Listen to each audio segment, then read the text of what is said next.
இயேசு கிறிஸ்துவின் இனிதான நாமத்தினாலே உங்கள் ஒவ்வொருவரையும் வாழ்த்தி இந்த புதிய நாளிலும் தேவனுடைய ஜீவனுள்ள வார்த்தையின் மூலமாய் உங்களை சந்திப்பதிலே நான் கர்த்தருக்குள் மகிழ்ச்சி அடைகின்றேன்.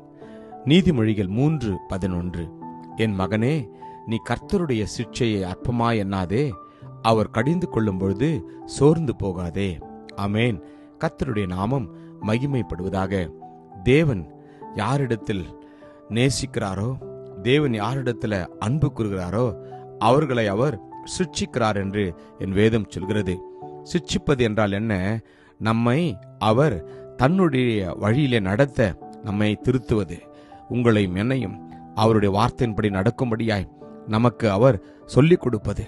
சில நேரங்களிலே அது நமக்கு கடினமாயிருக்கும். காரணம், அவர் நடத்துகிற விதங்கள், அவர் உங்களுக்கும் எனக்கும் கற்பிக்கிற காரியங்கள் சில நேரத்தில் கடினமாயிருக்கும். ஆனால் கர்த்தர் நம்மை பார்த்து சொல்கிறார், நீங்கள் சோர்ந்து போகாதிருங்கள்.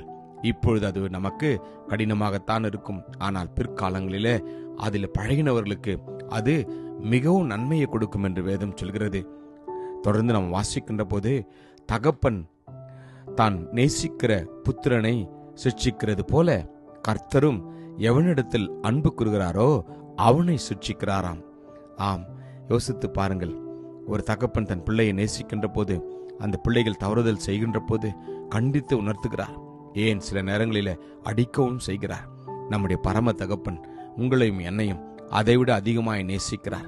எனவேதான் அவர் நம்மிடத்தில் அன்பு கூர்ந்தபடினாலே உங்களையும் என்னையும் நீதியின் பாதையில நடத்த அவர் விரும்புகின்றார். நம் வேதத்தில் வாசிக்கிறோம், தகப்பன் சிட்சியாத புத்திரன் உண்டோ என்று. ஆம், உலகத்தில் உள்ள தகப்பன் தன்னுடைய பிள்ளைகளை சிட்சிப்பதை விட பரம தகப்பன் இயேசு கிறிஸ்து உங்களை என்னையும் நன்மைக்காகவே அவர் செய்கிறார்.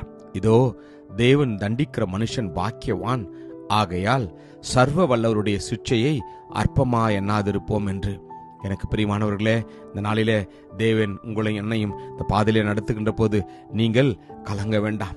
அவர் காயப்படுத்தி காயங்களை கட்டுகிறவர், அவர் அடிக்கிறவர், அவருடைய கை அணைக்கிறது என்று வேதம் சொல்கிறது. ஏன் அவர் நம்மை சிட்சிக்கிறாராம்? தம்முடைய பரிசுத்தத்துக்கு நாம் பங்கு உள்ளவர்கள் ஆகும்படி பொருட்டு நம்முடைய பிரயோஜனத்திற்காகவே நம்மை அவர் சிட்சிக்கிறாராம். யோசித்து பாருங்கள். நீங்கள நானும் சிட்சிப்பதற்கு ஒரே ஒரு காரணம், நாம் பரலோகத்திற்கு செல்லும்படியாய், தேவனுடைய பிள்ளைகளாய் மாறும்படியாய், அவரோடு கூட எப்பொழுதும் வீற்றிருக்கும்படியாகத்தான் அவர் சிட்சிக்கிறாராம். எந்த சிட்சையும் தற்காலத்தில் சந்தோஷமாய் காணாமல் துக்கமாய் காணும் ஆகியிலும் பிற்காலத்தில் அதில் பழகினவர்களுக்கு அது நீதியாகிய சமாதானத்தை தருமாம். எனக்கு அன்பானவர்களே, இந்த நாளில் நம்ம அர்ப்பணிப்போம். கர்த்தருடைய சிட்சையிலே நீங்கள நானும் அவர் நம்மை சிட்சிக்கின்ற போது அதை ஏற்றுக்கொள்வோம். சோர்ந்து போகாத கர்த்தருடைய பாதத்தில் நம்ம அர்ப்பணிப்போம். கிருபையும் இரக்கம் நிறைந்த நல்ல தகப்பனே, நல்ல நாளுக்காக உமக்கு நன்றி அப்பா. கர்த்தாவே, நீ எங்களுடைய அப்பா வருங்காலத்திற்காக எங்களை சிட்சிப்பதற்காக உமக்கு நன்றி ஆண்டவரே. நாங்கள் உம்முடைய பிள்ளைகளாய் வாழவும், உம்மோடு கூட எப்பொழுதும் ஜீவிக்கவும் எங்களை அப்பா நீர் ஒவ்வொரு நாளும் ஆண்டவரே திருத்தி வருவதற்காக உமக்கு நன்றி. அர்ப்பணிக்கின்ற எங்கள் ஒவ்வொருவரையும் இரத்த கொட்டைகளை ஒப்பு கொடுத்து நாங்கள் ஜெபிக்கிறோம். ஒவ்வொருவரையும் நீர் ஆறுதல் படுத்தி தேற்றுவீராக. இயேசுவின் நாமத்தில் ஜெபிக்கிறோம் ஜீவனுள்ள நல்ல தகப்பனே. ஆமேன். God bless you. Jesus loves you. Amen.